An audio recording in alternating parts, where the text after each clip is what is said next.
O cobre tem várias características que o tornam um material extremamente versátil, como alta deformabilidade, podendo ser usado em forma de fios, placas, chapas, tiras, arames, tubos e entre outros. Também possui boa resistência à corrosão, não sendo atacado por água pura, porém, mesmo ácidos fracos afetam o cobre na presença do ar e é o melhor condutor de calor e eletricidade depois da prata. Seu ponto de fusão é de 1083 graus Celsius, tem densidade de 8,96 gramas por centímetro cúbico e uma resistividade elétrica de 1,7 vezes 10 a menos 6 ohms-centímetros, comparada com a da prata, que é de 1,59 vezes 10 a menos 8 ohms-centímetros. Quando tem uma pureza alta, o cobre pode ser separado nos seguintes tipos, que é o cobre eletrolítico tenaz, o cobre refinado a fogo de alta condutibilidade ou a fogo tenaz, o cobre desoxidado com fósforo, de baixo ou alto teor de fósforo, e o cobre isento de oxigênio, e o cobre refundido. Dependendo da indústria ou aplicação, um tipo é mais comum que os outros. Na indústria elétrica é principalmente usado o cobre eletrolítico tenaz e o refinado a fogo de alta condutibilidade, por conta da boa resistência que ele tem à corrosão e uma baixa resistividade elétrica. O principal uso deles é em cabos condutores, linhas telefônicas e motores geradores, em fios esmaltados, em barras coletoras e em transformadores. Também é usado em contatos e entre outras utilidades. Quando não precisa de uma condutibilidade alta, se usa o cobre refinado por tenaz, que tem um teor um pouco maior de impurezas. Quando é necessário montar o cobre por meio de extrusão, o mais comum é o cobre isento de oxigênio, que é usado em peças de radar, anodos, vedações de vidro metal, rotores e condutores para geradores, também motores de grande porte, antenas e na presença de atmosfera redutora, e também outras aplicações. Em outras indústrias, o cobre eletrolítico tenaz, refinado a fogo de alta condutibilidade, é o com mais diversas aplicações, sendo os dois tipos de cobre desoxidado com fósforo usados para transporte de fluidos ou dissipação de calor. Como o cobre é um material extremamente antigo, no sentido de que a humanidade usa ele desde a Idade do Bronze, que teve seu começo por volta de 3.300 a.C., no Oriente Médio, e portanto tem diversas ligas com mais diversas aplicações por todo o mundo, com o intuito de organizar o conhecimento sobre esse material, o Conselho Internacional para o Desenvolvimento das Aplicações do Cobre criou um comitê para classificar as ligas mais importantes, tendo como resultado os seguintes grupos.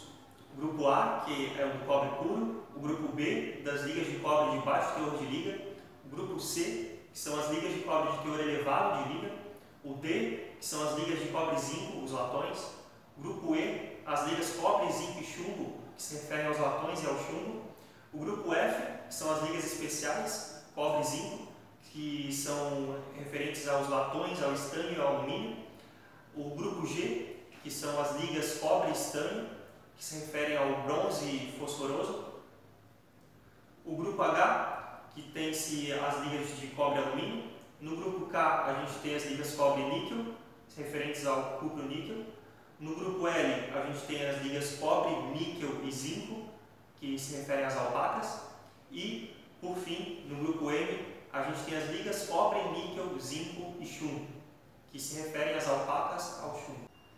O grupo A contém os tipos já mencionados. Do tipo B na indústria elétrica, as principais ligas são o cobre-prata tenaz, com 0,02 a 0,12% de prata, o cobre-cádmio, com 0,6 a 1% de cádmio, o cobre-zircônio, com 0,1 a 0,25% de zircônio, o cobre-telúrio, com 0,3 a 0,8% de telúrio, o cobre-enxofre, com 0,2 a 0,5% de enxofre, o cobre-chumbo, com 0,8 a 0,5% de chumbo, o cobre-cádmio-chumbo, com aproximadamente 0,8 a 0,6% respectivamente, de cádmio e chumbo. E a utilidade de cada um desses tipos de liga é a seguinte, né?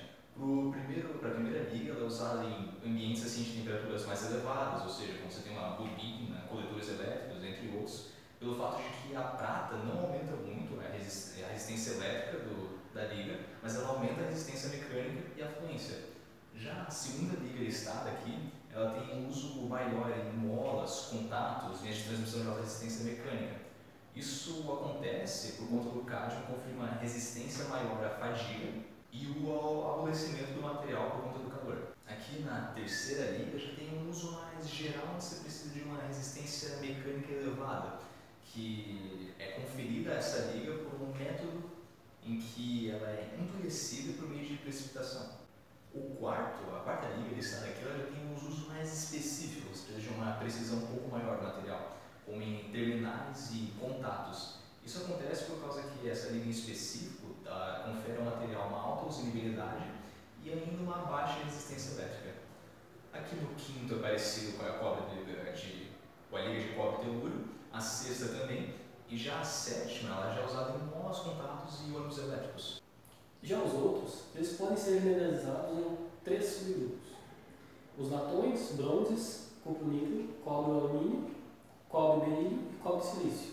Todos eles têm concentrações maiores de impureza, com até 50% ou mais dependendo do tipo. Sendo que os latões contêm impurezas mais altas. Destes, os que têm usos mais relevantes para a indústria elétrica são: nos latões, a gente tem o cobre e zinco com 67% de cobre e 37% de zinco utilizado para estampagem leve em componentes de lâmpadas e chaves elétricas. E as ligas especiais de chumbo aumentam a usabilidade do cobre, sendo depois empregado em terminais de baterias e velas de ignição.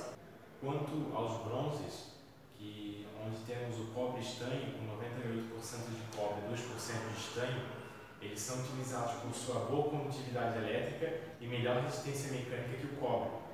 São utilizados também em contatos, molas condutoras e em telecomunicações.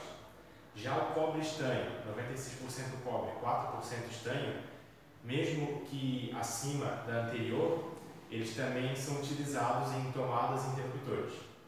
Já o cobre estanho, 95% de cobre, 5% de estanho, são utilizados em eletrodos de solda. O cobre estanho, 94% de cobre, 6% de estanho, mesmo que acima também da anterior, elas também são utilizadas em condições mais extremas, pois têm uma melhor resistência mecânica e também podem ser encontrados em formas de barras, fios e tubos. No cobre estanho, 92% cobre, 8% estanho, mesmo tem as mesmas utilidades que o anterior, mas com uma resistência mecânica ainda melhor, sendo também usado em discos de antifricção. Agora, das aplicações do cupro-níquel, com 20% de níquel no cobre, acaba sendo uma liga utilizada em resistências e recipientes de transistores e em guias de ondas de radar, entre algumas outras utilidades. Como você tem daí 45% de níquel, a liga já é utilizada em elementos de aquecimento, principalmente em resistência de chuveiro, por causa que essa liga acaba apresentando uma alta ductilidade que é independente das impurezas encontradas na liga. E ela também tem uma característica específica que, conforme a temperatura aumenta, a resistência da liga se mantém praticamente a mesma. As ligas de cobre, níquel e zinco já são utilizadas em decorações, por causa da coloração clara que ela tem, só que você também acaba encontrando ela em modos de contato de equipamentos elétricos e na telefonia, e também em máquinas fotográficas. As de cobre com alumínio, elas são mais úteis para a indústria naval e mecânica devido à resistência à corrosão. Também das de cobre e berílio podem ser usadas em cabos, componentes de relés e chaves elétricas. Bem, agora a gente vai falar um pouco sobre o alumínio e as suas ligas. O metal alumínio ele possui um peso específico de 2,7 gramas por centímetros cúbicos a 20 graus Celsius. Seu ponto de fusão ele corresponde a 660 graus Celsius e o módulo de elasticidade dele é de 6.336 kgf por milímetro quadrado. O metal alumínio ele pertence ao sistema cúbico de face centrada. Por possuir um baixo peso específico, esse metal apresenta grande utilidade em equipamentos de transporte ferroviário, rodoviário, aéreo e naval. E na indústria mecânica, ele está presente em uma grande variedade de aplicações. Aliado ao baixo peso específico, as ligas de alumínio possuem boa resistência mecânica, razoável ductilidade e boa resistência à corrosão. Elas podem ser classificadas em 2 grandes grupos: as ligas trabalhadas, que são conformadas mecanicamente, e as ligas fundidas.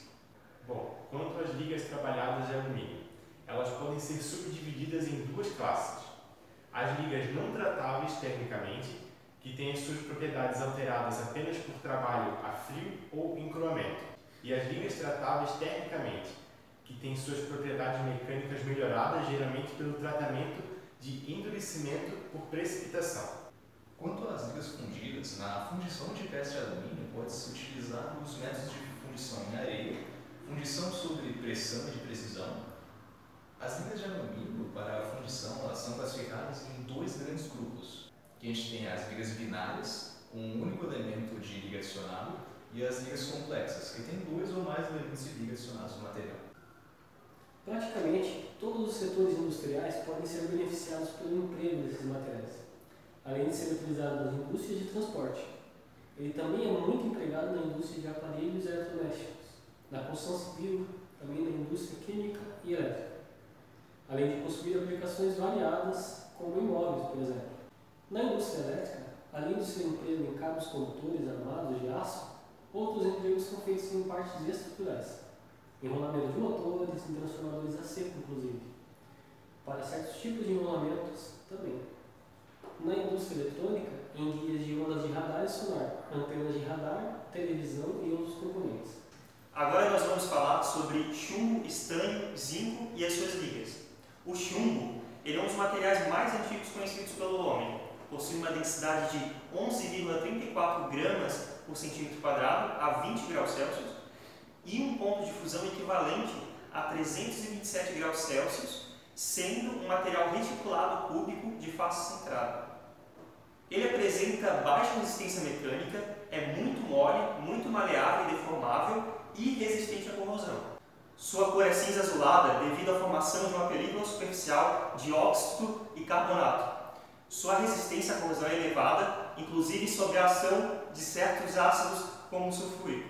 Devido a essas propriedades, o chumbo e suas ligas são utilizados em aplicações tais como revestimento de cabos elétricos, de modo a evitar que a umidade do meio ambiente atinja o núcleo isolante do cabo, utilizados em solda, em tubos de água, em placas protetoras contra a ação de raios-x e raios gama, utilizado como revestimento protetor e impermeabilizante em relação às intempéries, em aplicações químicas como aditivo de petróleo, em pigmentos de tintas, em vidraria, entre outras aplicações.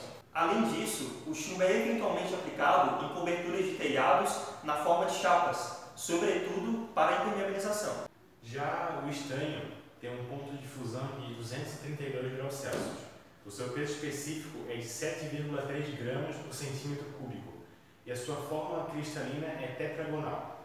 Ele apresenta uma coloração branca prateada com tintura levemente amarelada. É mole, dúctil e maleável. Possui baixa resistência mecânica e elevada resistência à corrosão. A principal aplicação do estanho é a estanhação, por imersão a quente ou eletrodeposição, de chapas ou folhas de aço, originando-se as conhecidas folhas de Flandres, que se caracterizam por elevada resistência à corrosão, de modo que seu uso em latas ou recipientes para embalagem de produtos alimentícios é generalizado. Outra aplicação do estanho é feita devido ao seu baixo ponto de fusão, em dispositivos de segurança contra o fogo, em alarmes, metais de soldagem e de vedação, ou como elemento secundário de ligas importantes, como os bronzes. Olha, temos o zinco. O zinco ele tem uma densidade aí de 7,13 gramas por centímetro cúbico, um ponto de fusão de 419,4 graus Celsius e a forma cristalina hexagonal compacta. Ele possui uma alta resistência à corrosão porque o argudo produz espontaneamente uma película protetora de hidrocarbonato. Ele é muito maleável nas temperaturas aí entre 100 e 150 graus Celsius e ele pode ser laminado em chapas ou estirado em fios.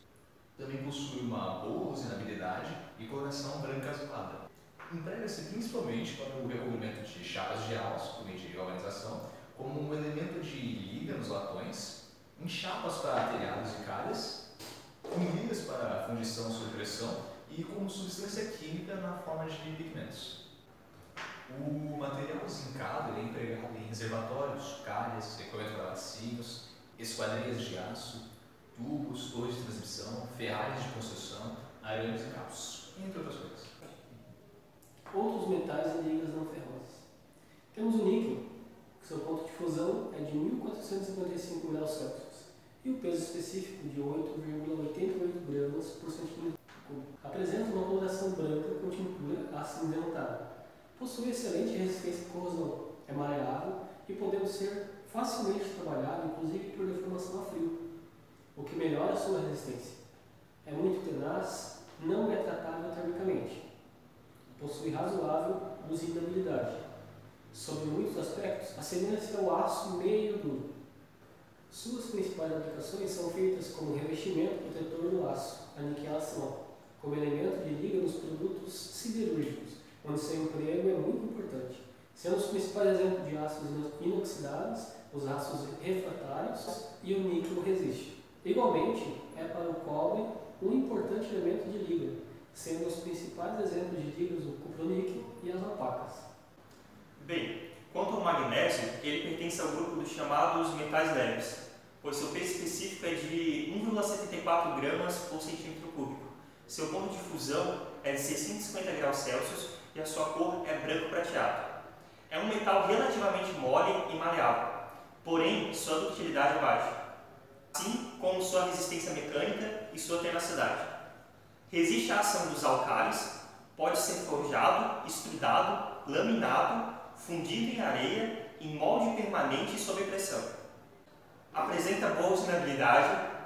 As aplicações do magnésio, principalmente na forma de ligas, são feitas na indústria aeronáutica, para componentes de motores, fuselagem, trem de aterrissagem, na indústria automobilística, para as caixas de engrenagem, etc., e em componentes de máquinas operatrizes, máquinas de escrever, máquinas de calcular, máquinas fotográficas, aparelhos elétricos, aparelhos ópticos, entre outros. Bom, quanto ao titânio, ele é o chamado metal do futuro. Ele possui uma densidade de 4,5 gramas por centímetro cúbico e um ponto de fusão de 1668 graus Celsius. Ele caracteriza-se por uma excelente resistência à corrosão, sendo o único metal realmente imune à ação corrosiva da água do mar, o que o torna indicado em aplicações da indústria naval e em condições de resistência à ação de soluções cloradas e de cloretos químicos, de onde vêm as suas possibilidades de emprego na indústria petroquímica.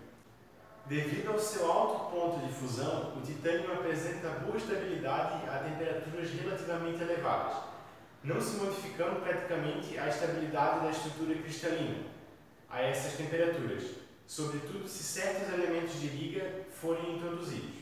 A baixas temperaturas, o titânio é muito estável, o que o torna recomendável na fabricação de recipientes para produtos químicos a temperaturas abaixo de zero. O titânio, metal relativamente abundante na crosta terrestre, embora ainda de custo elevado devido às técnicas empregadas na sua produção, possui de fato, sobretudo quanto ligado, qualidades excepcionais de resistência mecânica, resistência à corrosão e o peso específico que indicam como um material cuja aplicação crescerá continuamente, sobretudo na indústria aeronáutica e de mísseis. E agora vamos falar de materiais para aplicações elétricas.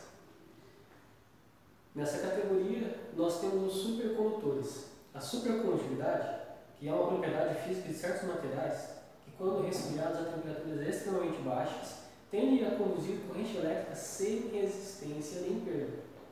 A resistividade elétrica dos condutores metálicos decresce gradualmente quando se diminui a temperatura. No entanto, em condutores normais como o cobre e a prata, esse decréscimo é limitado por impurezas e outros defeitos. Mesmo próximo ao zero absoluto, uma amostra de cobre apresenta resistência. Mas no supercondutor, essa resistência cai abruptamente a zero quando o material é resfriado, abaixo da sua temperatura crítica. A corrente elétrica fluindo em um circuito feito de fios supercondutores pode persistir indefinidamente sem qualquer fonte de energia. O efeito Meissner, ele foi criado pelo Walter Meissner e Robert Osterfeld, que concluíram que os supercondutores, quando colocados imersos em um campo magnético externo e resfriados abaixo da sua temperatura de transição, tendem a ejetar todo o campo magnético aplicado. Esse efeito é chamado de efeito Meissner, mas não se resume apenas na injeção do campo magnético por parte do supercondutor. pois na verdade o campo externo ele tende a penetrar o supercondutor, mas apenas até uma certa profundidade definida por um parâmetro lambda, denominado parâmetro de penetração de lambda, decaindo exponencialmente a zero na maior parte do material supercondutor. O efeito Meissner é uma característica primordial da supercondutividade e, para a maioria dos supercondutores lambda, é da ordem de 100 nanômetros. Quanto à sua classificação, os materiais supercondutores eles podem ser classificados em 4 grupos de elementos químicos, como o mercúrio e o chumbo, ligas, como titânio nióbio ou germânio nióbio, cerâmicas, como o YbCO, intermetálicos, como o diboreto de magnésio, ou mesmo supercondutores orgânicos, como fulerenos e nanotubos de carbono. Um dos melhores materiais supercondutores existentes é o MgEb2, que é o diboreto de magnésio. Ele tem as vantagens de conduzir melhor a corrente do que em cerâmicas convencionais, e seus componentes são muito abundantes na natureza.